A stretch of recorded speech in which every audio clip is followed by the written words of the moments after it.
শাশুড়িকে দেখলাম না তার শাশুড়ির সাথে থাকতে, ননদকেও দেখলাম না তার শ্বশুরবাড়িতে ঠিক মতো থাকতে। কিন্তু অদ্ভুত ব্যাপার দেখেন, এরাই আবার বাড়ির বউটাকে কত উদাহরণ দিয়ে জ্ঞান দিতে আসে। কথায় আছে না, খালি কলসি বাজে বেশি। সেই জন্য শ্বশুরবাড়িকে কখনো শ্বশুরবাড়ি মনে করবা না বোন, মনে করবা এটা একটা মাজার।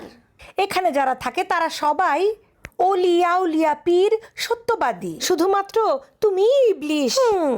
ঘরে বউয়ের সাথে কথায় কথায় চারালের মতো ব্যবহার করা পুরুষটা ঘরে 80 বছরের রসকস ছাড়া বৃদ্ধ বয়সের মতো ভ্যাস ধরলেও বাইরে যায় দেখবেন ওই পুরুষটা পরনারীতে আসক্ত হয়ে খিলখিলিয়ে হাসে। 25 বছরের যুবক হয়ে অন্য নারী নিয়ে পার্কে পার্কে ঘোরে, ডিজে পার্টিতে গিয়ে ডিজের তালে ডান্স দেয়, অথচ ঘরের বউয়ের সামনে আসলে ওর মাথায় ঠাডা পড়ে, কলিজার ভেতরে গজব পড়ে। আচ্ছা এই পুরুষরা, তোরা যারা এগুলা করিস, এটা কি তোদের দোষ নাকি তোদের চরিত্রের দোষ নাকি তোদের জন্মের দোষ?